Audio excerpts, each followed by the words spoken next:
Hello and welcome to the Untitled Anarchist Seagull channel. I'm your host, an Untitled Anarchist Seagull called Elise. And so we've got a number of things to look at today. And before we get started, something that just occurred to me to mention is this came up recently in a Twitter discussion.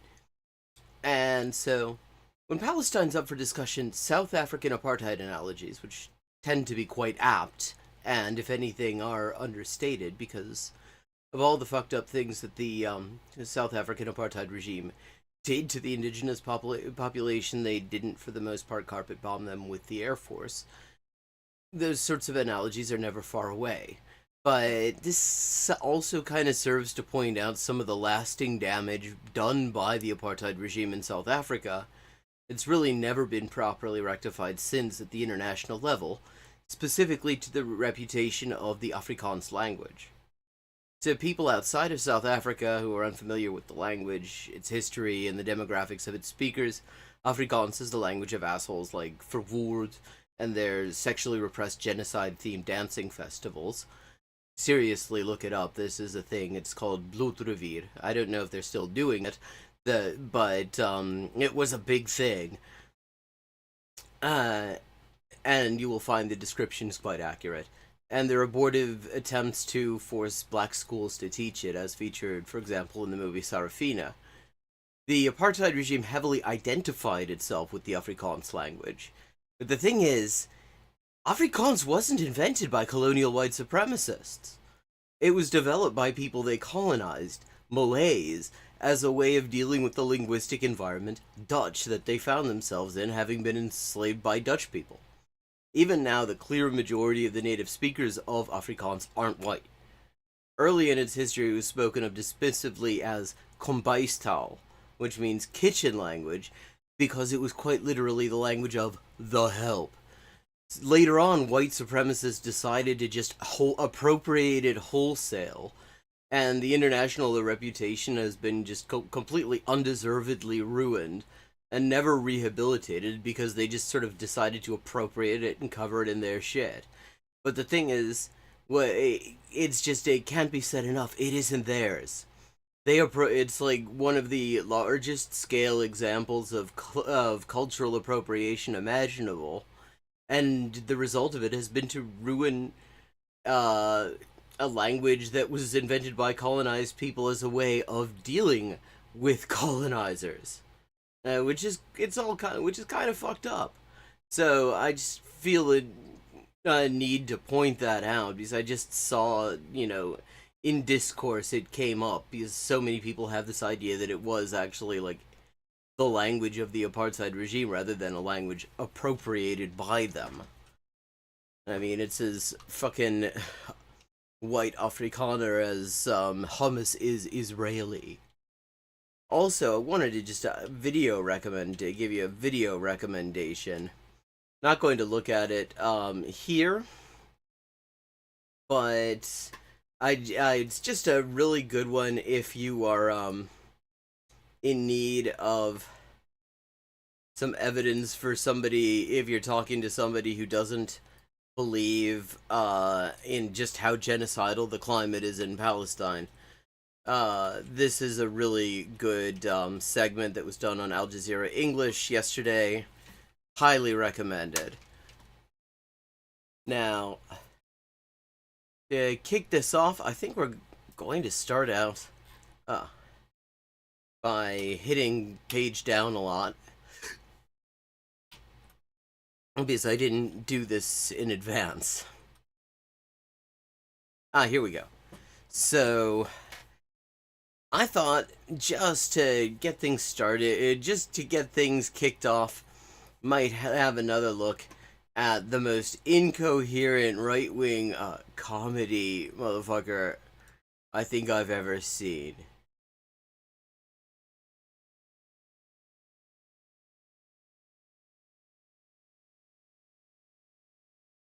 So, this is how you destroy America. I'm sure we've all been wondering.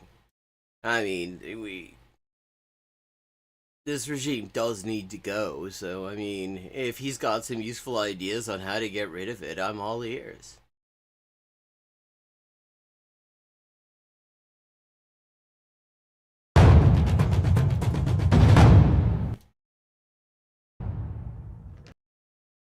Oh, okay, we're starting out with headlines from Tucker Carlson's white nationalist bullshit website.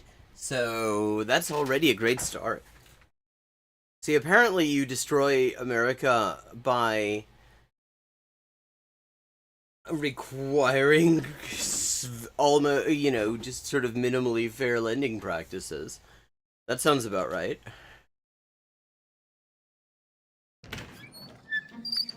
So sorry to keep you waiting. My flight was delayed. JP Sears. Oh god, I already see where this is going to be going. He's not going to be, like, playing the role of an illegal immigrant, is he? So, like, motherfucker, you're playing the role of a loan officer here? Iron your fucking shirt! Like, what kind of fucking costume design is this? It looks like he just got let out of the drunk tank. Head banker here at Bank of We Control America. Hi there, Brent. Yeah. That's wonderfully not at all a dog whistle there, is it? Bella, I'm with the Biden administration. Huh. Are you sure? You don't seem like the type of person that would be part of the Biden administration. I'm a he, they, jure.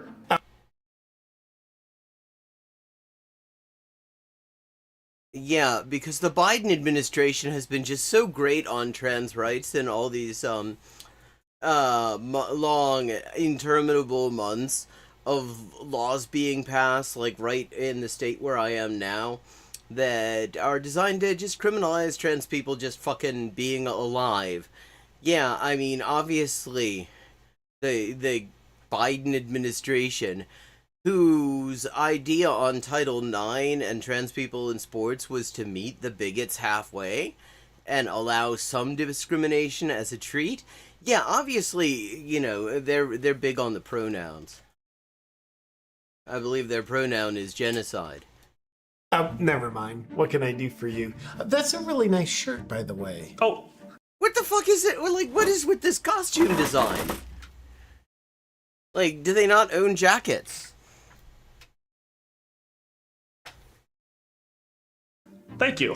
I have one just like it. It's fantastic. What the fuck's going on here? So, the reason I'm here, we need you to start giving loans to illegal immigrants. Wait, give loans to illegal immigrants? I think that's illegal. No.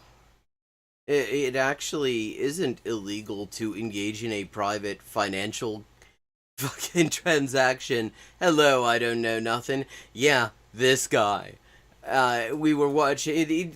There's just some fascinating incoherence. Like, it isn't illegal to engage in private economic transactions with people whose immigration papers aren't in order. Okay. And can we just say, like, thank fuck that nobody's thought to do that? Because otherwise you could, like, make it illegal to sell them a fucking sandwich or some shit? Well, under the U.S. doctrine of Section 4 of the Constitution of the United States of the Americas, you'd be sorry if you didn't. The U.S. doctrine of Section 4 of the Constitution of the Americas? That literally was just that's just fucking gobbledygook. There are sections in the Constitution, but they are subdivisions of articles like that. And if you were going to point one out, it would be the 14th Amendment. Like, that's the one with the equal protection in it. Incidentally, that's also the one that is why all this debt ceiling bullshit is just a complete bluff. Because it is literally constitutionally impossible for the U.S. to default on debts. Huh. Well, in practical terms, just think of it being illegal for you to not do the illegal thing that we are here to force you to do. Diagram that fucking... Okay. He started out by making a veiled remark about how the banks control America. So... Shouldn't... Yeah, which he seemed to be suggesting was something that he didn't like. So, shouldn't he be saying how based it is that the Biden administration is taking on the banks that control America? Or is this just his way of making it clear that he's actually not got any problem with the banks? He's talking about Jews. Well, those are very high-risk How can you loans. like this guy? It would be bad business for us to give illegals loans. Why would it be bad business, though? Why exactly would that be bad business? Because they make payments for the rest of their lives, and if they don't, you take their shit. It's the same business model whether they have fucking papers or not, actually. Illegals is a discriminatory term. Discriminatory? I mean, it is, yes. Like... The preferred nomenclature is persons currently experiencing illegal immigration status. Like, nobody says that. Why wouldn't you just use the term, like, he's trying to have a go at the libs, but first of all, like, the Biden administration is continuing all the Trump shit on refugees on the southern border. He's literally building Trump's wall. That is continued. That has never stopped. So just as an aside, but why wouldn't you just have him say, no, the preferred term is undocumented, which is also inaccurate because they're, for the most part, documented. Most people who are here without legal status entered legally.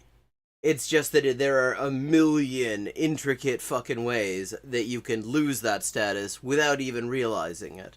It is the U.S. immigration law is not only some of the most restrictive on the planet, it is easily some of the most complicated. Like, immigration law in, like, just the base statutes and regulations in other countries, it's like, I mean, I have the books. I have, like, German immigration law. I've got Chilean immigration law here. Japanese, with the statute, the thickest of those is statutes and regs in Germany, and there's another one in Japan, and they're about this thick. That's not even thick enough to cover the statutes in the US. It is an absolute fucking thicket. But, I mean, why wouldn't you just do that? Why persons currently experiencing illegal immigration? I don't understand it because it's like he's incoherent. I mean, it's not even like he manages to articulate his horrible, shitty, reactionary points well, because he doesn't. It's just incoherent. And this guy does numbers. I mean, it's like, I'm doing this wrong, clearly. I mean, like, first there's that motherfucker who yells in his car that we were looking at for a while, and he does numbers. And now there's this guy, like, he wrote this on purpose. And it makes no fucking sense. The same damn thing. Yeah. So, enlighten me.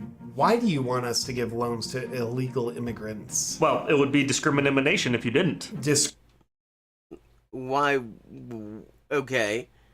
That's what we in the industry call a callback. But the thing about the way a callback works is that you have to have been doing something else for a while. And that wasn't that clever to begin with. I don't understand why. Like, what's the point of doing that? Is that a bit? Is that supposed to be an impression of somebody? Who the fuck says it like that? Like, what? He doesn't, like, this is a recurring theme with right-wing comedy, but, like, this motherfucker doesn't know how to do jokes. I mean, quite apart from just how shitty his politics are, but he doesn't know how to do jokes. Discriminating against people that aren't qualified for loans is our qualification process. That's Yeah, so you're thinking that what this regulation is saying is that they have to loan it to people who aren't qualified? Because I think you'll find that that isn't the case. I think you'll find that what actually the law says is if they're otherwise qualified, immigration status isn't a valid justification for denying them a loan they would otherwise qualify for. And that's giving the Biden administration credit. I would be surprised if they managed to do that, they were willing to do even that much decency. literally the only thing we discriminate against. Not good. No. Yeah, right. Yeah, and redlining, never heard of it. But we're gonna need you to start giving loans to illegal immigrants, okay? It's very important to us. People that are It's so important to them that I haven't heard shit about this. Like, it literally, this is the first that I'm hearing of this. And I'm sure I would have heard, if Biden had done something good in this area, I'm pretty sure I would have heard about it. illegally here that shouldn't be here, that makes no sense. You know what? This is so outrageous. No administration would be demented enough to do something like this. Are you sure you're with the Biden administration? What's that? Oh, okay, so he, like, manages to just throw random transphobia into this shit? Like, I mean, apropos of nothing. This isn't a transphobia bit. This isn't him being, this isn't like, the focus of this isn't transphobia, this is him doing racism. But he believes in intersectionality, you see. And his version of intersectionality is, even when he's doing racism, he wants to be transphobic too. Hello, River Room. I don't think this dude is the smartest guy in the room when he's the only person in the room. Say no more. So you'll want to start giving loans out to illegals ASAP. Pretty much because you'll be sorry if you didn't. Okay. Wait, okay, you just went through the whole thing where he was saying that he insists on using a term nobody says for people who don't have legal immigration status, and then you just turn around and have him say illegals? Like, okay. Okay, I'm willing to do it, but I just want to understand why. By definition, an illegal immigrant is breaking the law just by being here. Correct.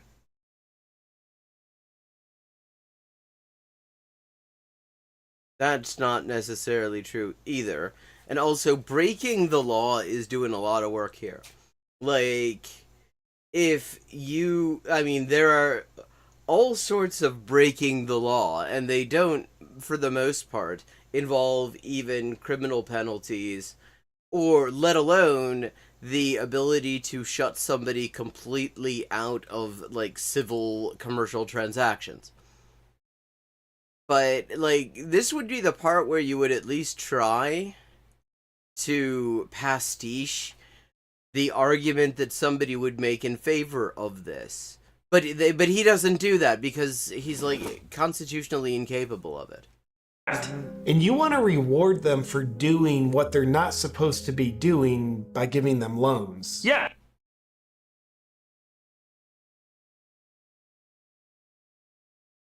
What? Yes. And that'll send a message to others who have yet to invade our country. Oh, yeah, invade, right. I mean, I love it. Like, these motherfuckers will talk about, like, invading when it's immigrants, but when the U.S. actually literally invades people, they always have some sort of little euphemism for it. That they'll be rewarded if they come here and do what they're not supposed to do. Yes, it's pretty straightforward. Rewarding people for doing what you don't want them to do. Like, okay, see, one thing about jokes, JP Freely, is you shouldn't be explaining them like this. Like, you already did this You already did the bit. Now you're immediately like, I mean, maybe he's he's steepling and everything. Like maybe he realized that the bit isn't good. But dude, you can cut this out of the video. Huh. That's kind of like having a dog who's not allowed on the couch, but each time he jumps on the couch, you give him a treat. Yes! Like, okay, so he's just gonna repeat that over and over. Yeah, that was just so fucking clever. It's just like that. It's almost like you're trying to get people to come. God, I just have to say, I'm just so fucking relieved that this wasn't what I thought it was going to be. Because I thought it was him being a loan officer and then him playing what he imagines an undocumented worker to be. Showing up to get a loan. Here illegally. That's not something we would ever say that we're actually doing. Fair enough. But out of responsibility to my shareholders, I have to raise a question. Oh, well, you can ask me anything. Illegal immigrants are going to be at a much higher risk of defaulting on their loans. Does anything in this policy actually say you can't take that into account? So if we give them a loan and they can't pay it back, then you take their shit. That's how it works. Actually, default is much more profitable for these companies a lot of the time. they keep our money and we lose that money. Yeah, good. Fuck you. Like, I think everybody should keep your fucking money. This is just a major recipe for record losses. Well, Whoa, okay. I mean, that actually, the way, when he's putting it that way, it sounds really based. It's like he doesn't actually quite understand what the LGBTQI plus community is. well, worry no more, because when the illegals default, guess who's here, more than happy to help bail you out? You, the government. Yeah, you know, like on every other thing. But wait.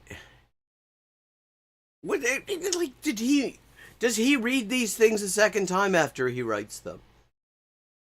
Like, I'm not playing up my reactions here. I haven't seen this before.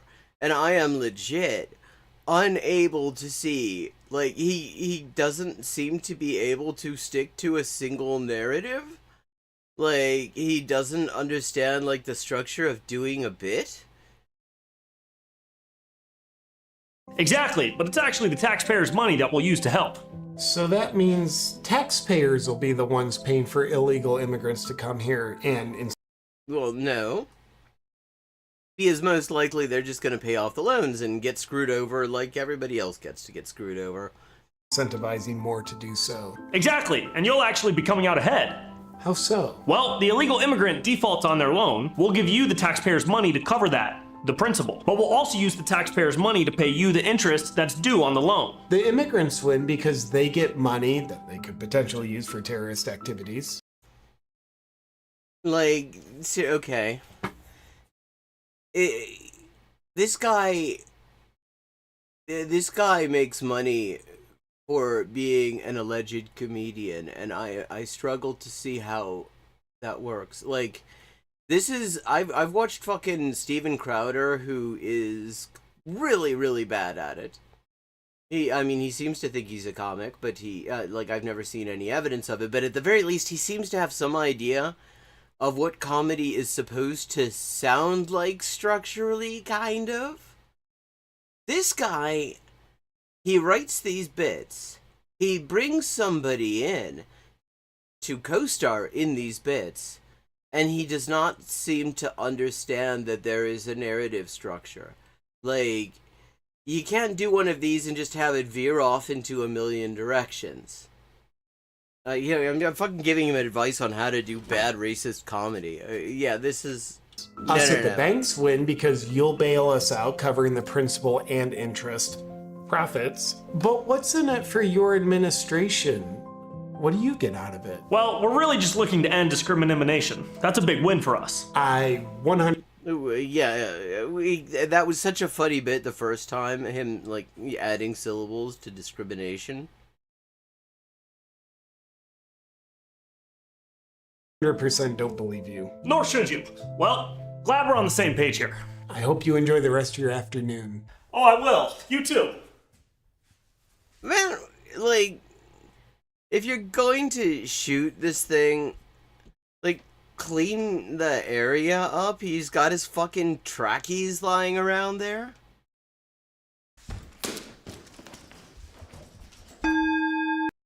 What the hell was that? Oh, okay, now it's gonna be fucking... Like, like, the conservative talking point was so fucking watered down by how random the crap was, though. That's what gets me about this.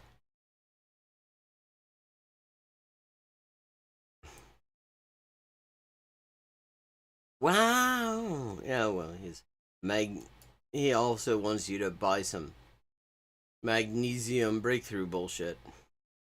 Okay. That wasn't where we wanted to go.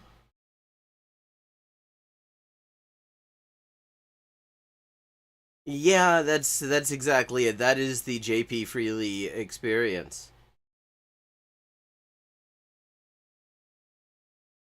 This is how you destroy America. Like, Jesus. Okay. So, I was thinking we could go back to, Caleb Muppet and, the Libertarians. Unless other people have any other ideas, I'm certainly open to hearing other ideas, chat. But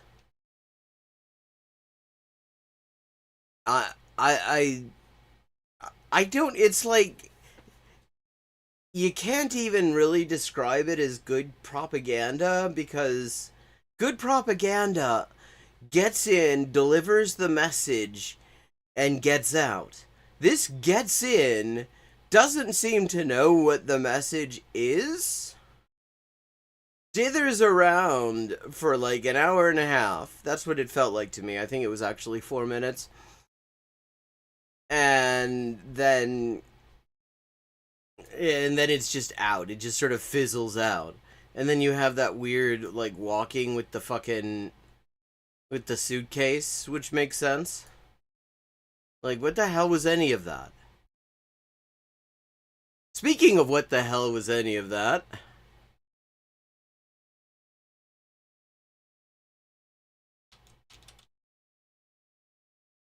And China and Vietnam and Nicaragua and some of the other socialist societies, Cuba today, they've adjusted, you know. And, you know, I don't...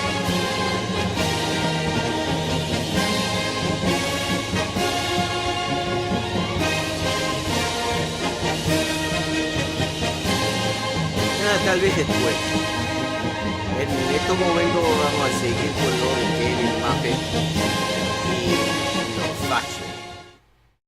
And speaking of libertarians, Javier Milei, the new president, the sort of Nazi Elvis impersonator looking asshole who's running Argentina, and soon I think to be running from Argentina. He's decided to just first of all, he already had his first resignation, like the subsecretary of the Ministry of Media hadn't even been in office a week, already bugged off. And today, Milei issued an order that is just basically challenging the working class to a fight, saying in response to the plans to have a general strike, to shut down his plans to just sort of sell the entire country for scrap and plunge everybody into poverty and give the proceeds to the Yanks. He's basically said that he's going to bring down the full force of the, police state on them.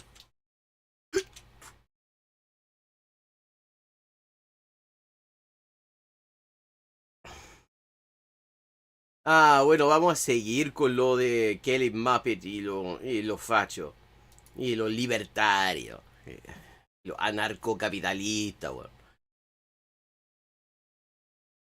I don't think that the idea of people starting a business and trying to make a profit is inherently opposed to the idea that you could have a state central planner who Well, you know what it is inherently opposed to, Caleb? It's inherently opposed to the idea that workers have the right to control the means of production and the stuff that is produced by them, which is kind of central to the whole communism thing. Just saying. Like, I mean, I love how he's just basically managed to come up with this version. I mean, and what's hilarious to me about this is it's not even like he invented this, because he is able to draw on precedent of people who put a red flag on capitalist exploitation. We've had a few examples of that historically. I mean, China's an excellent example of it. But I mean, the way he acts, like, oh well, there's nothing about communism that would contradict exploiting wage labor. Regulates and controls it to make sure that growth is uninterrupted. What do you think? Why would we want growth to be uninterrupted, though? Does he, like, that's the thing I have to keep reminding myself. He doesn't know what growth is. He doesn't know what degrowth is. He doesn't know what growth is. He just, LaRouche says growth is good. And so there's no, contradiction permitted. Like... Well, I just have to wonder, somebody who is running a bodega somewhere that's selling consumer level goods, I think all of those consumer level goods are coming from the component parts that make up those consumer level goods, which ultimately leads back to the trucks and all of the manufacturing and the means of production. So he's sitting here nodding like my Quaker parrot does.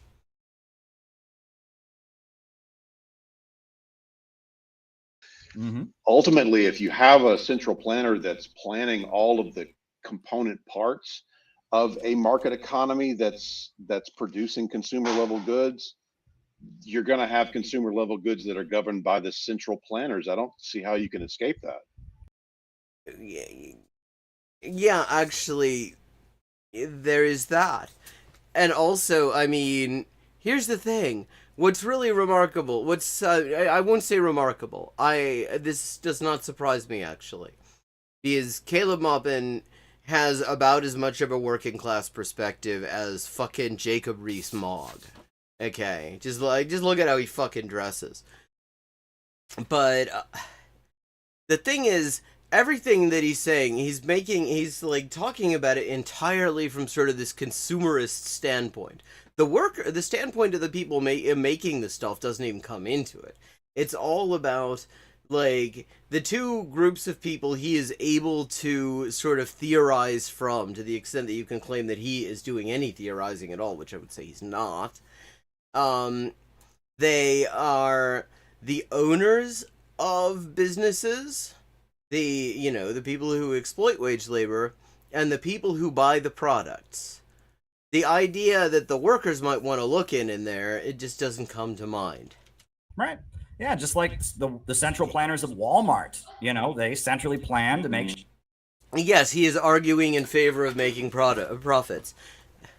He's also did a whole stream a while back, which I watched the entire thing. This is like a year or so ago, maybe more, where he was explaining how it's uncommunist to think there shouldn't be billionaires. Sure that Walmart stores have the supplies they need, just like the central planners of Amazon. They centrally plan to make sure all the products get where they go. They use computers to do it in some cases. In other cases, they use mathematical formulas and all of that. And I mean, what's great about this is he keeps on talking about it like having the private sector, having private capital control this stuff is somehow an unmitigated good. Which, first of all, if you're already saying let's have central planning and it's not going to be done at the level of the individual capitalist at the retail level or whatever, then, like, you might as well not do that. Unless you're just looking to have people siphon off the fucking system. And siphon off the workers, which he clearly is. And second, leaving aside all the horrifying exploitation, the shitty working conditions, the even shittier wages, all that stuff. Leaving aside all that, one of the major areas of engineering of consumer goods in the past, 50-odd years is making them worse so they will break sooner, so people have to buy more of them. Like, that is what he's decided. That's how you get growth in this system. That is the wonderful, like, innovation that bringing the private sector in is giving us. So that we don't have, so that they can just kind of keep producing and never, even though actually it would be possible to produce stuff that would last much longer, and then you could just kind of send everybody home for a while, let them just take a long holiday. But he doesn't want to send anyone, he doesn't want workers to actually get time off because needs have been met. He wants to have production be uninterrupted. The capitalist way.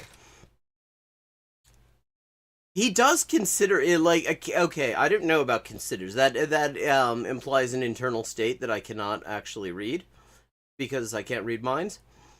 But he certainly claims to be a Marxist. I don't know if he believes that he did.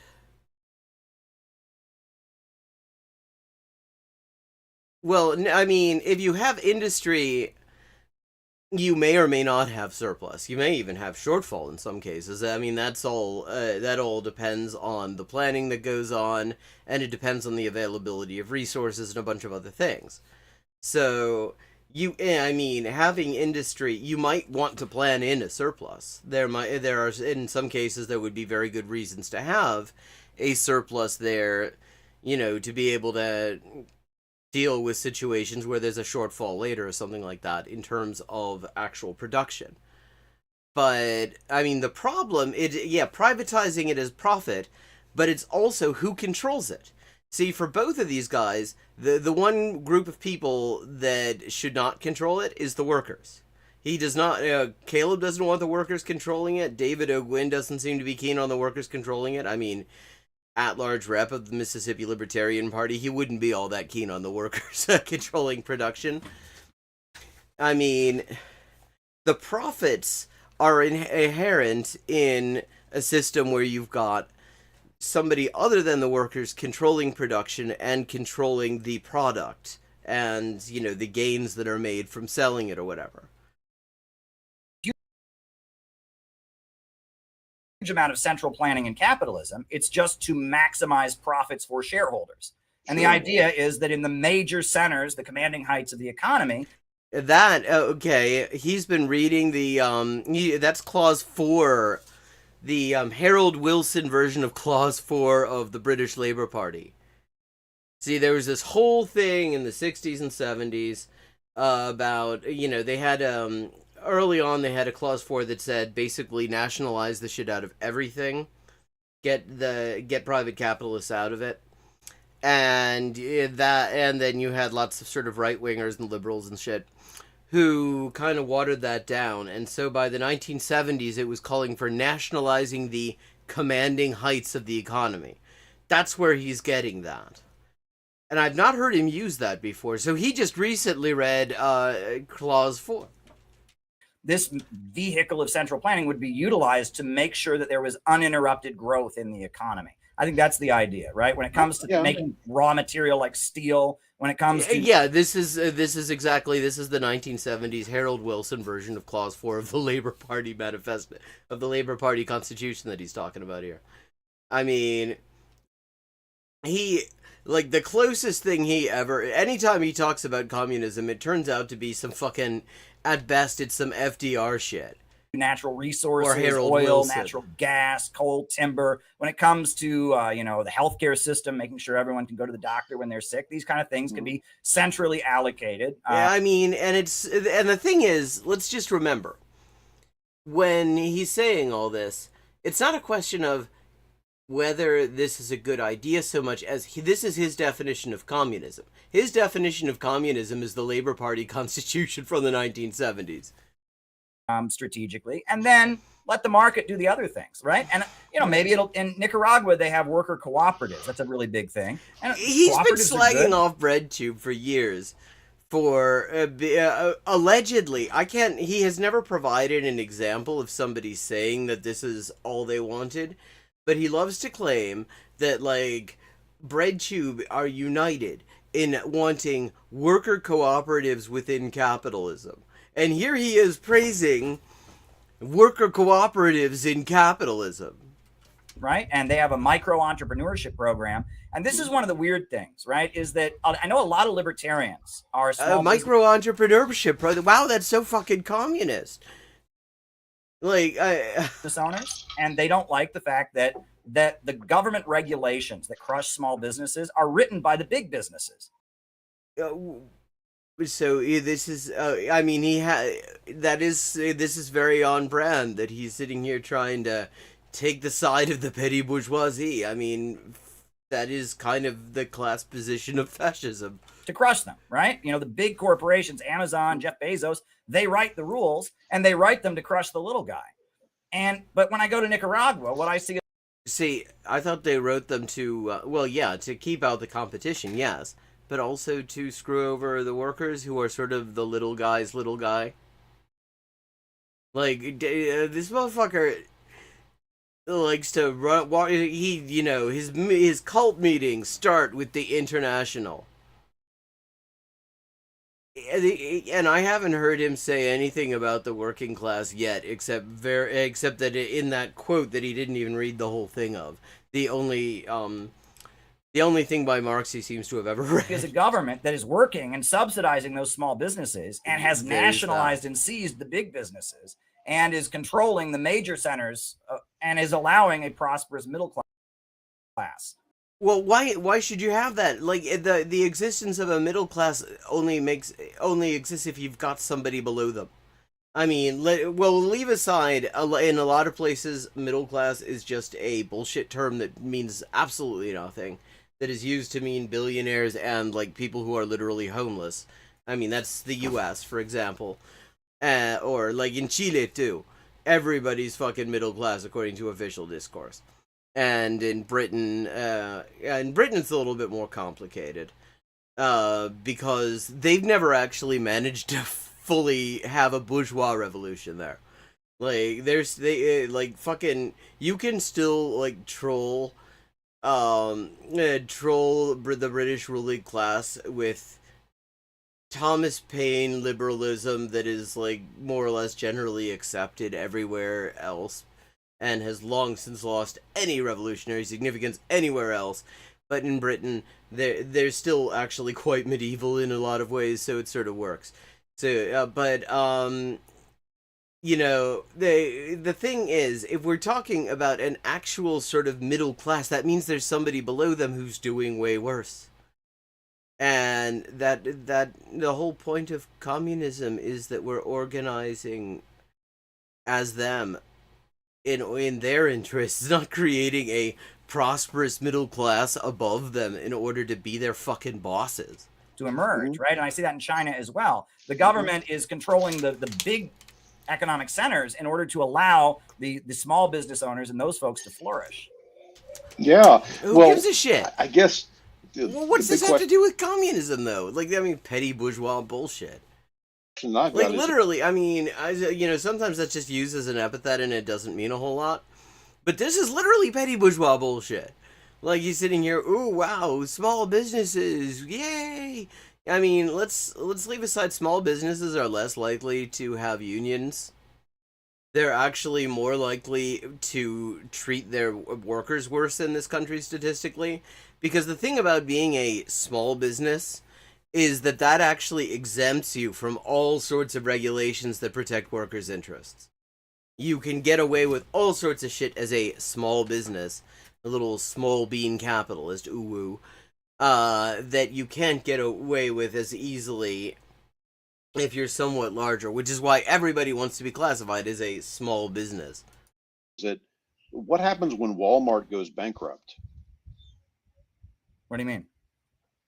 If Walmart goes bankrupt because of poor decisions, what does that look like?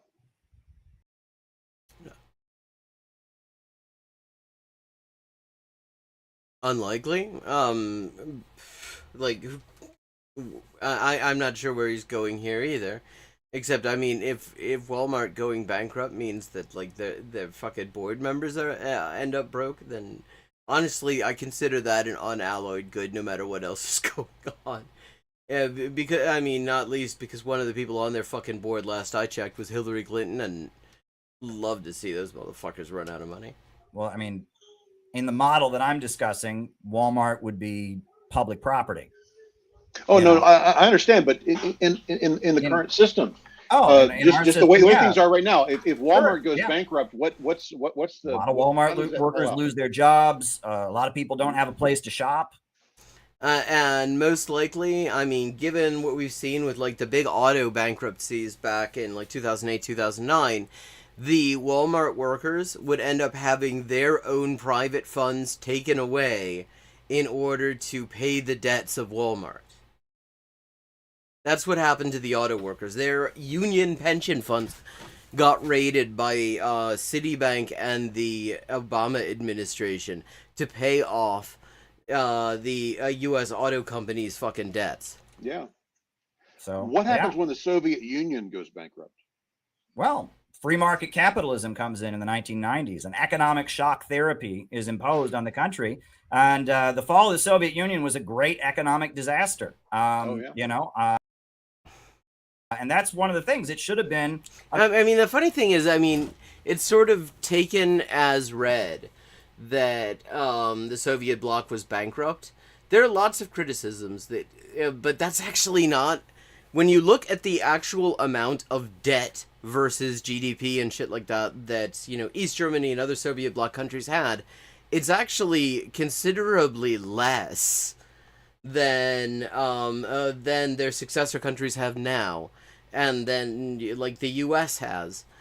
So, I mean, you look at the amount of money. Sometimes, like every once in a while, East Germany would get credits from the West, like a couple of $1 billion loans from the West to kind of keep them going, and it would actually last quite a while.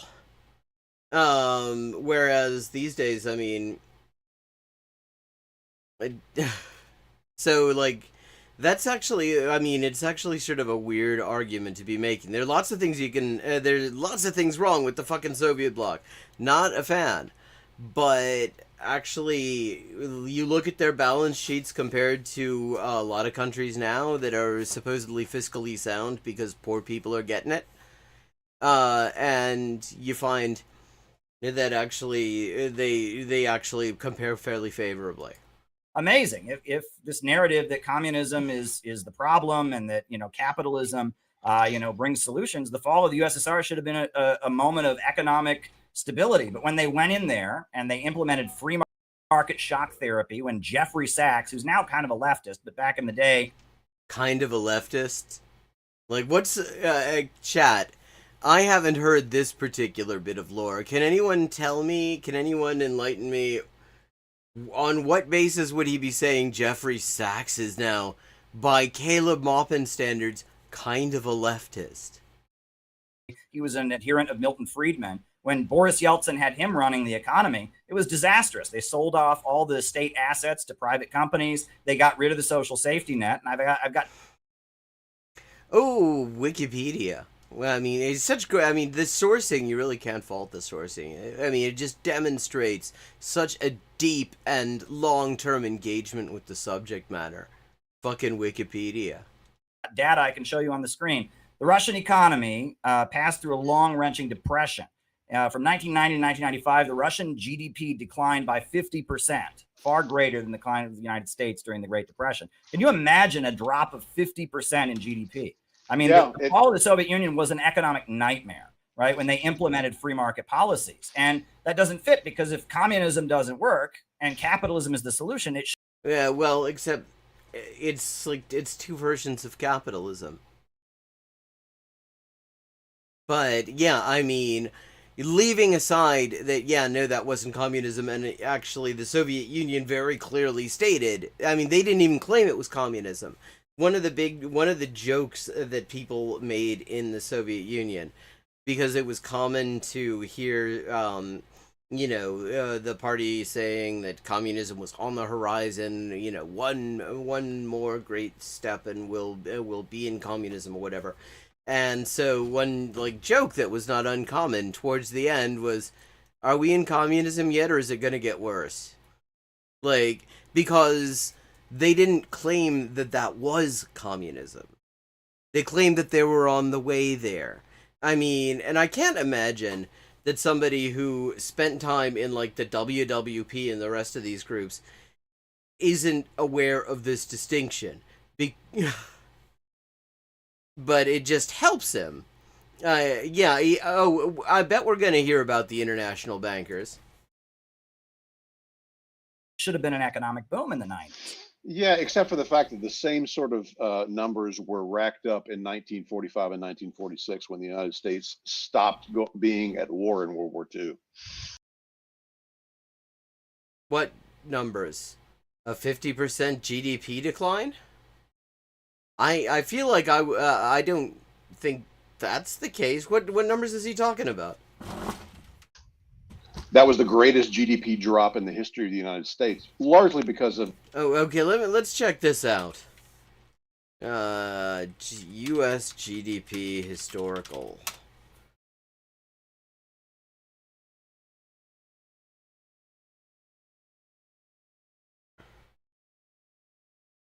Uh, 1945 to present. Okay. U.S. real GDP by year.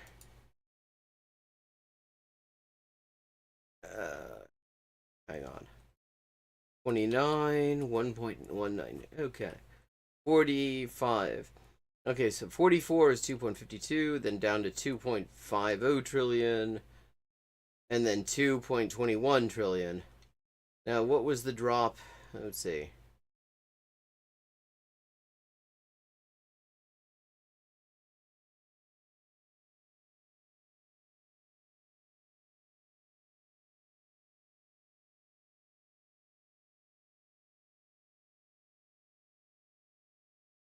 Okay, so 234, 252. Yeah, it goes up from 1942. Here, let me drop this link in chat. You can see what I'm looking at here. But I mean, what's his point? Yeah, there was a drop, although it recovered fairly quickly when they figured out about like doing the permanent war economy and shit like that. But not the same thing. GDP numbers during World War II were inflated exponentially higher than they should have been because it was all about building bombs. And Yeah, all but the things post-World War II economic expansion is the greatest period of economic expansion in human history. But the GDP numbers were really bad in 1946. Yeah, but they weren't that bad. It didn't. Like between 1990 and 1995, the Russian GDP declined by roughly 50%. Okay, I'm looking at the numbers from 1945 to 1950. The decline was nowhere near that much. I mean, like, okay, in 45, we're looking at 2.5 trillion. And then that drops to 2.21 trillion, bounces back to 2.29 trillion in 48, and then is fairly... Yeah, I mean, just it keeps expanding from there, more or less. So, I mean, I'm not sure what the fuck his point is, because there was nothing resembling a 50% drop. A 50% drop is not accounted for by, like, you stopped manufacturing so many bombs because you're not dropping so many of them or something like that. That's your economy collapsed. Sure, but once they they were really bad after the fall of the Soviet Union, except that but not for 5. They were for 5 years. We're talking about a period of 5 years, 1990 to 1990. Yeah, and it's like not even close. Yeah, I mean, in fact, what he's saying, yeah, it was a significant dip after from 45 to 46. True. But the fact that it counts as a significant dip, and it is not even, that wasn't even 25% drop. Okay, that wasn't even like a 12% drop. I think it was like around maybe 10%, possibly. Let me see. Let me look at that again. Okay, that's the 1970s. Okay, so from 2.5 trillion to 2.21. So we're going down by 29 by 0.29. So, yeah. Okay, so that's a little bit over 10%. And it bounced back immediately. That's not 50%. For fuck's sake. There's a bit of a difference there. 95, a 50% drop over the course of 5 years. We're not talking like 1 year when World War II, Oh, ends. sure. Fair enough. So the Soviet Union had a readjustment time, kind of like how you brought up how China had a readjustment time. The point is, Oh, yeah, that's okay. Cute. That's cute. Because what he's describing, he's describing the famine as a readjustment time. is that Well, do but do you know how it want, ended? inform me, how did what end?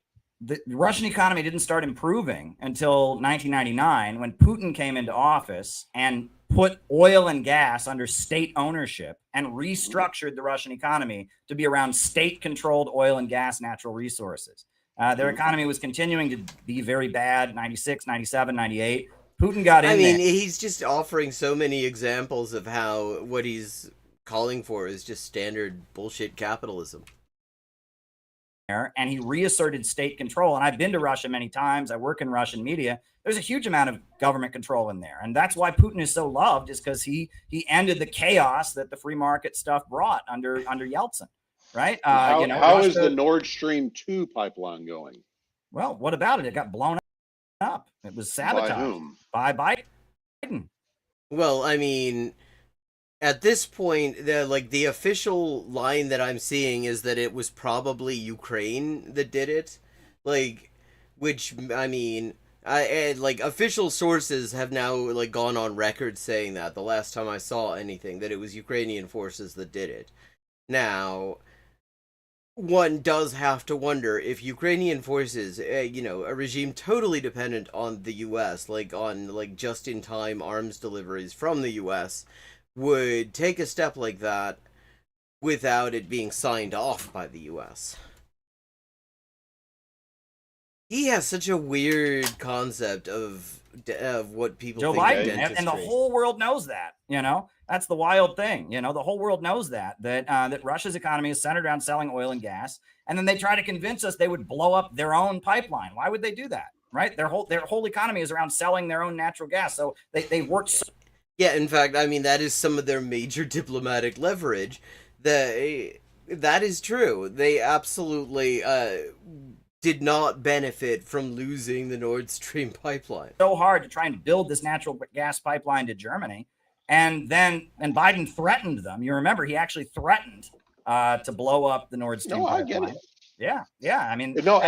I get it. The problem is that because this is a state-owned business, as opposed to being one that is chopped up among multiple competing private entities, it is in fact state-owned, which has been the nature of the Soviet economy since 1992. There was no Soviet economy in 1992. Okay. The Russian economy has been one that has been owned, run, and built and completely controlled by an oligarchy. But that was a private oligarchy, though. Not a private set of actors that had free entry into a market. Instead, it's essentially been a transition from a full Soviet economy to something approaching a free market economy. And in the end, he's trying to say that because private actors ended up getting an inordinate amount of power from getting to buy up an entire economy on the cheap, that makes them no longer private actors, and therefore you can't blame free market capitalism on it. Is that the point he's trying to make here? Because that doesn't make any fucking sense. what we have is something that is run by the state. And as a result, all of its ability to actually garner or to build something for itself is predicated on war. That's the point. That's what the state does. No, the war state engages in draining the war Russian for the economy. sake of Russia its own did everything they could interests. possibly do to not be in Ukraine right now. You know, the people in Donbass, they wanted Russia to intervene in 2014, right? Actually, that's not true. I mean, it always feels a little bit odd, just sort of nitpicking factual errors from this grifter. But if you look at the polls, now, one thing that is very clear, the people in, like, Donbass, in Luhansk, in Donetsk, they overwhelmingly said that the current institutional framework, the current constitutional framework that allows the central government to just sort of take away things like their language and cultural rights and stuff like that, and they have no recourse against it, was untenable. Actually, wanting Russia to actually directly get involved was a minority position. Now, even fewer people thought that the existing situation, the existing constitutional situation within Ukraine was acceptable. That was like in the single digits. But it was not all that. But the number of people who actually wanted Russia to get involved directly was not much higher than that.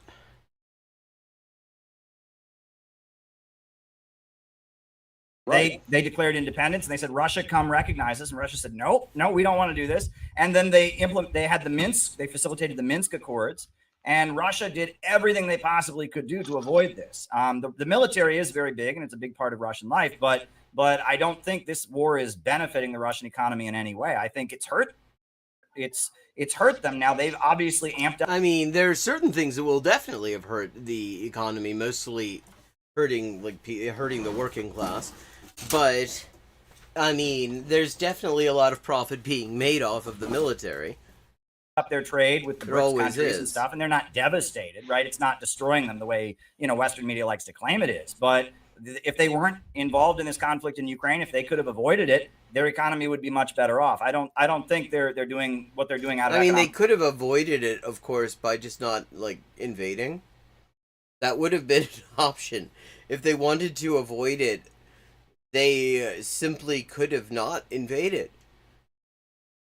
They could have, if they wanted to not be involved in it, they also could just withdraw. Economic motivation. They really wanted that Nord Stream pipeline because they wanted to sell their natural gas to the Germans and the Belgians and other people. But so the Nord Stream, that's a fair point. These are all fair points. Yeah. But what I'm telling you is that the Nord Stream pipeline is a Russian pipeline as opposed to the pipeline built by an actual economic entity. That's the problem. One of the problems. Wait. Is something that's Russian can't be an actual economic entity? What kind of economics is this? Right? That's not why it blew up. No, that's the reason why it was a target. How about that? So it was a target being set upon by Ukrainian vis-a-vis. Yeah, they didn't want the Russian state to have more revenue. But no, that's fine because they wanted to shut down the Russian government. Why is the Nord Stream pipeline itself a function of the Russian government as opposed to a function of a particular company?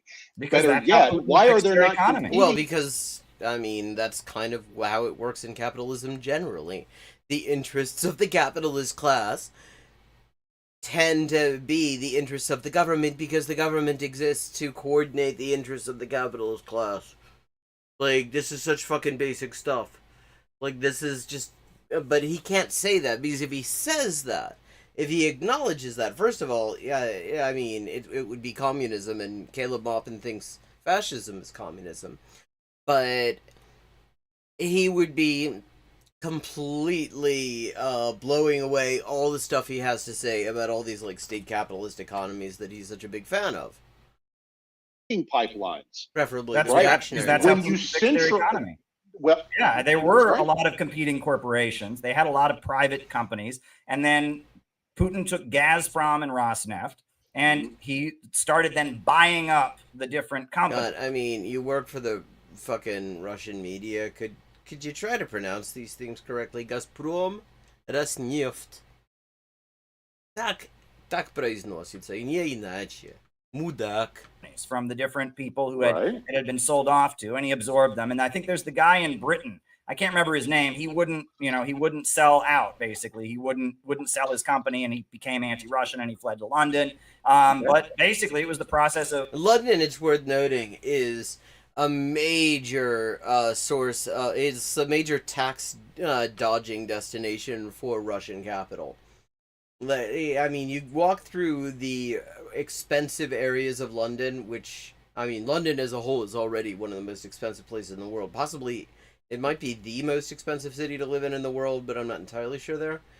It's been a couple of years since I saw figures on that. But you go through and you see all these, like, luxury tower blocks and shit. And they'll often be empty. And they are just owned by Russian billionaires. So Putin was kind of, rebuilding state centralization of oil and gas. And then that revenue from oil and gas came back into the economy, and he used that to subsidize different industries. And that Fair brought enough. stability after the fall of the Soviet Union. And that's why he's so loved. And actually, the wages of Russian workers tripled during the first term of Putin, from what I understand. Like 3 times a pittance is still a pittance. And on top of that, the industrial output in those first years finally got back to what it had been at the time of the USSR, right? He actually restored their industrial output, which was a huge thing. And a lot of this also had to do with the fact that Bush invaded Iraq, right? Remember 2003, Yes, Bush invaded yes. Iraq, and that caused the oil prices to go through the roof. And so the amount of revenue that Russia was getting vastly increased. So, Yes, it's a fair point, and I think But what the hell has any of this got to do with communism? I thought this was going to be... The whole point of this was a debate over, like, what is communism? And these libertarians were going to come here and they were going to school him and he was going to flex on them. And instead, we're just talking about welfare state capitalism. I mean, like, what even is the point of this discussion at this point? This guy, okay, is there somebody... Let's see, this energy is boring the shit out of me, actually, a little bit. I want to move on and see what else we've got here. Because I want to see if more people clown on him for his fucking sweater vest in part. I need to send a message, and I have to. I'm going to have some work here in a little bit. So let me just send a message to somebody, and we can probably go for another 30 minutes. So I don't want to give all of that time necessarily to Thomas, but I've already talked to Nick. But so if other people come on, we'll have to balance some of that time. But yeah, by about 8:30, I'm going to wrap this up. 8:30 Eastern time. But all right. Hey, Thomas. Okay, we've gone from Mississippi to Massachusetts. Hey, Caleb. How are you? Oh, pretty good. I saw your challenge on Twitter, and I figured I would take it up. Cool. I immediately, it makes me think of a funeral director. You're the treasurer of the Massachusetts Libertarian Party. I am, and Cool. I'm. Yeah, You know, I I'm mean, an if there's economist, I one have person massive who feeling should in not it. be allowed to be the treasurer of anything, it's anyone who would want to be the treasurer of the Massachusetts Libertarian Party. Like, I don't know anything about this guy, but libertarianism as a whole is so full of just grifters scamming each other, libertarians scamming each other in so many creative ways that, like, I don't know how you would trust anyone to be the treasurer of your party. Because you'd just be sitting here waiting to find out when they've run off to fucking St. Kitts and Nevis. Yeah, O'Gwyn was from Mississippi. Mississippi Libertarian Party. And, like, I will say, beautiful bookshelves. I love good bookshelves, I gotta say that. Applied economics, so I mean, I have some knowledge. Maybe I can start the argument this way by making a couple of corrections. You mentioned Fred Koch and that he got his money from Stalin. That wasn't true. I mean, when he died, he only had $25 million in his bank account. Oh wow, God, that must have been so hard for him. He only had 25 million. Shit. And his sons have over 100 billion right now. So you're talking about 1/4000th of the wealth. So that's where he was a founding member of the John Birch Society, which is Yeah, fun fact. There's a Cracker Barrel not too far from where I am now. My mom and I used to go there for dinner every once in a while, like 15 years ago. And the local John Birch Society met there. These old white dudes in matching bad dark suits with the little John Birch Society button. Dodgy bastards. Yep. Although, I mean, John Birch Society, that's like totally Caleb Maupin's vibe, though. He would hang with them. Yeah. which is the anti-communist group. So he didn't really get his wealth from the Soviet Union. Well, isn't it true though that Stalin hired him to run? Well, he the may Soviet have done Union? some business, but it's to say he got his. lived in the Who Soviet cares? Union for a I long mean, time. that doesn't reflect very well on any of them, to be honest. Like, what? So Stalin was bringing in American capitalists to run shit in his economy? That's not a good look. Time and that when he was being put out of business in America, he went cares? to the Soviet Union. Isn't that true? I don't believe so. I could be mistaken, but either way, I mean, the Koch I mean, brothers. definitely, you're their right main about John Birch Society. main- Yeah, he There's has no the question same there. dress Their main- sense as the Birchers. His fashion sense is like, he dresses the way the Birchers I saw at the fucking aptly named Cracker Barrel would dress. I mean, admittedly, they didn't have this, like, dashing sweater vest. They didn't have that. It was less elaborate a get-up than that, but... main Horses for fortune courses. was made with outside of the Soviet Union, obviously. Well, the sons. The sons, yes. Yeah, yeah, Yeah, no question. and that's the ones that are really super wealthy. I mean, $25 million was a lot of money back then, but it wasn't the same. It's a little bit of money right now, too, actually. Like, I think you'll find that for most people, if you gave them 1% of that money, it would completely solve practically every problem that they have. Like, literally, I mean, to the extent that they have a problem that can be solved by money, 1% of that amount of money would solve it.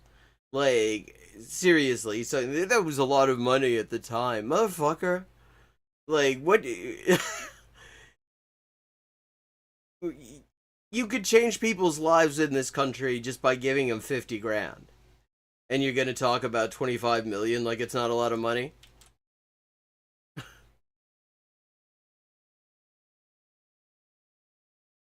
As being a billionaire today, and they're 100 billionaires. So, and the other thing is, one of the things you talked about is Like, who gives a fuck? Nicaragua being a successful socialist country. Yeah. But that's not true either. I mean, Well, yeah, because it's not socialist, or where's he going with this? He's going to say it's not successful, I'm guessing. But it's also not socialist. if you compare their wealth to, I mean, they were a little bit behind Costa Rica in 1990. Well, compare them to Guatemala. Compare them to Honduras. Well, let's compare them to Panama. I mean, Panama the has life far expectancy exceeded is them. higher. The Panama the GDP.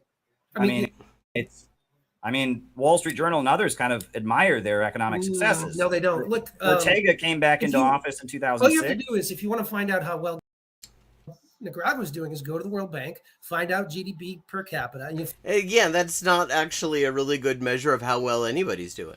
I mean, well, that's a good way of measuring how well capitalists are doing. Like, I mean, like most economic indicators that we actually get a look in the media, it's not great for trying to work out exactly what kind of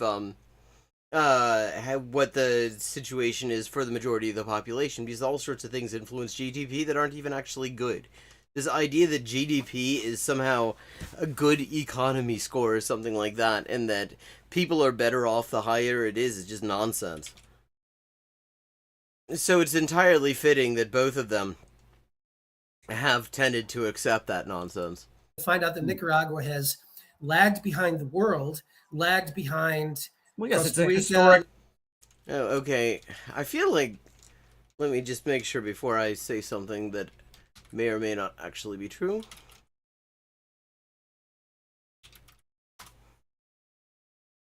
Yeah. Okay.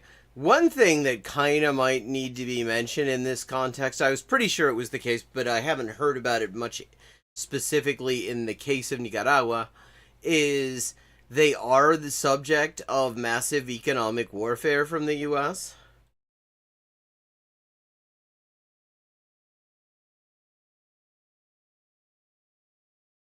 So that tends to hurt people's economies. That's the idea of it.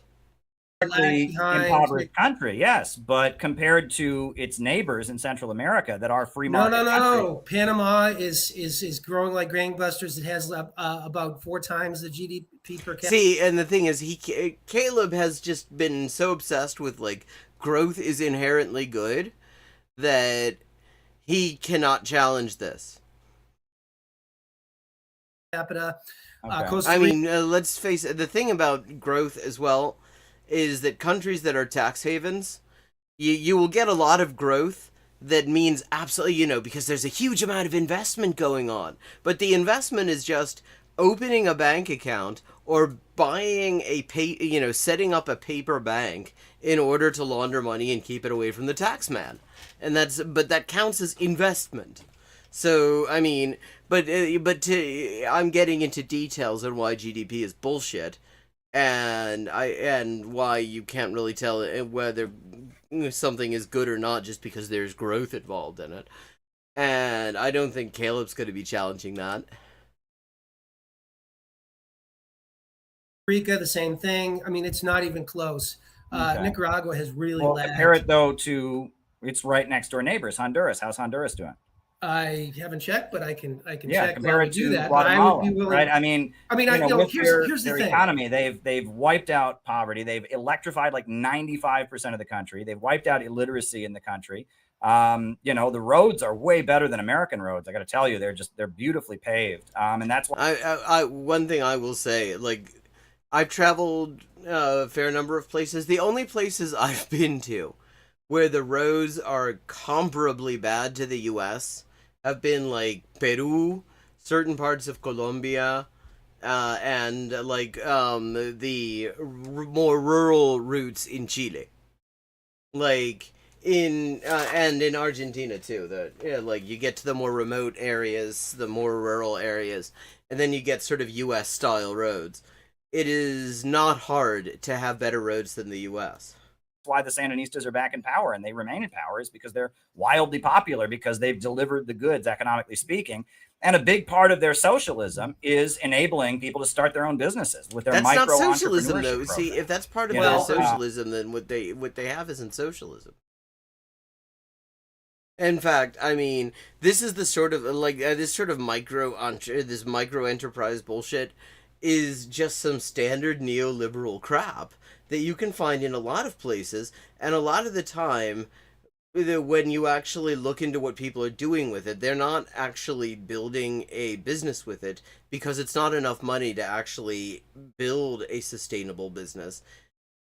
They're just basically using it on living expenses because you have to be able, if you're going to actually invest the kind of capital you need to actually make a business work, you need to have something that you're not going to miss when it comes time to get food. Yeah, I mean, this just is fucking liberal Occupy Wall Street bullshit of fucking small bean businesses. Like fuck you. Even socialism Honduras, Nicaragua's fallen behind Honduras. Not a lot, but they've fallen behind. I mean, but here's the thing. I'm an economist. Yes. I'm an economist. So okay, so that, I mean, then there's really no reason to listen to him at all. My thing is compared to what? And, if you look at economies throughout the world that are, starred on rough parity or even close, like we talked about the Soviet Union, the fall of the Soviet Union, contrast Russia and Belarus and Ukraine, which did not follow open market policies after the 1990s, in or after the 1990s, with Lithuania, Latvia, and Estonia, which did.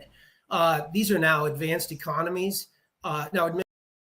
I mean, they're actually kind of disaster areas, economically speaking. They are net exporters of the population, and they have a huge Nazi problem.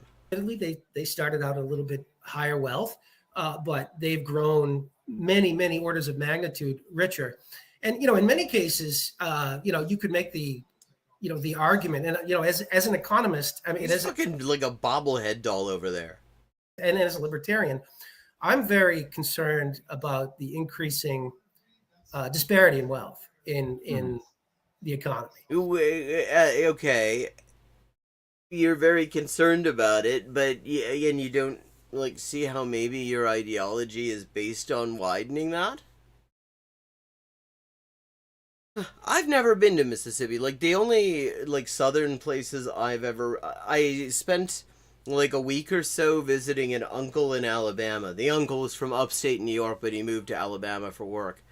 So other than that, like buenas noches. Bueno, yo también pronto voy a terminar. Like other than that, I mean, I've like been through Tennessee a couple of times. I've been in Miami airport. I had a really fucked up secondary survey there. They were just absolutely nerve-wracking at one point when I was coming back to the country from Chile. I don't remember much about Alabama roads. I was like 14 at the time. But yeah. I think a lot of it is driven by government mandates and crony capitalism, and especially inflation. But if you look at, for example, the Gini, which is an income coefficient, which tells how unequal a country's wealth is. I think Caleb needs some Metamucil. As bad as America's is, Nicaragua's is just as bad. I'm not in this. Well, I mean, the question isn't. But the thing is, the question isn't, is it just as bad now? The question is, where was it before, Ortega got in? Because the thing is that historically, you look at Latin America, you look at all of these countries in Latin America that have been running colonial extractivist economies, where you basically have a handful of families who've got the entire country stitched up between them, and they act as sort of intermediaries for US or earlier British capital. And the inequality is through the roof in all of them. Like, if you want to see, like, the worst inequality, one of the worst, some of the worst inequality in the world is Chile, which is always held up as this fucking neoliberal success story. Great equality, and no, that's all right. That's fine. But that's one thing. I got taught that in school too. That communism means everyone gets paid the same wage. We see that there's some people that have more money than others, and we say, "Oh, that's no fair. The government needs to divide it up all equally." That's not anywhere. I mean, I'll put on the screen again what the yeah, he keeps where he's going to put up the quote that Marx didn't even stand by, and that isn't describing communism. It's just describing the transitional stage on the way to communism as imagined by Marx and Engels in 1848, and that's what he's gonna use. Like, Communist Manifesto actually says. It says centralize the means of production in the hands of the state, right? It doesn't. It actually says defines the state as the working class organized as ruling class. And then they later said, yeah, fuck that entire section. The Paris Commune has convinced us that we need to give that more thought. Raise the productive forces, right? There was inequality, a lot of inequality in the Soviet Union. There's a lot of inequality in China today. We're not going around trying to equalize income. Okay. Right. Fair. That is just not what. Well, I mean, you're not, because you're not communists. We're about, and that's a cliche, and that's social democracy and the welfare state. That's the whole thing from what's her name, Margaret Thatcher, right? Socialism doesn't work because you run out of other people's money. Well, if all Stalin had done was take other people's money, the Soviet Union would have remained an agrarian, impoverished country. But he mobilized the population with central planning to build that country up to the point that they could fully electrify, the point that they could invent space travel, they could defeat the Nazis, they could. Well, I mean, first they you really can't credit Stalin so much with the defeating the Nazis when you consider that actually nobody has successfully invaded Russia from the West in modern history, and that actually the reason the Nazis managed to get as far into the Soviet Union as they did is that although Soviet intelligence had got their hands on a full set of invasion plans, including when and where the invasion was going to happen, Stalin dismissed them, and so there were no preparations. That's why they were able to just sort of swipe, just kind of just wash through the Western Soviet Union. And the forward units that should have been prepared for the defense of the western border of the Soviet Union were walking around with fucking parade rifles and shit because nobody had yeah. And I mean, he just repeats himself over and over again. He's just done this. It's like, set a fucking macro or something, dude. But it is time to actually wrap it up, which is good because I think we've actually gotten all the mileage out of this that we're going to. But I just want to thank everyone for joining in. It's always so lovely to see you. It's so cool that the chat is so like reliably lively, and it's so fucking wholesome too, which I really appreciate. I think we've managed to have some, you know, a fairly cool vibe in the chat. Good people seem to have shown up. I think that's great. Oh no, the preparations were actually more or less non-existent. I mean, like, literally, if you look at the defense of the Brest fortress, which was the forwardmost area, I mean, that's a good example of how completely unprepared they were for it. Even though there were very clear, I mean, they knew fucking everything about where this was going to be, when it was happening. They had all the time in the world to actually focus on beefing up the Western defenses. But okay, so if you enjoy the stream and you can part with the money, I always appreciate it. I always appreciate some tips. And also, if you're not in the Discord and you want to keep in touch in between streams, let me just drop the Discord invitation link in here. Where the hell's the chat window? There we go. And I'll see you there. I will be back Friday at 11:30 p.m. U.S. Eastern Time for the Untitled Anarchist Seagull channel. And I will also be on my other YouTube channel, Hyperpolyglotting with Elise, from 4:30 to 7, to play Oxygen Not Included and talk about languages and language learning and stuff. So that's always a good time. Love to see you join me there too if you're free in the afternoon. Have a good night.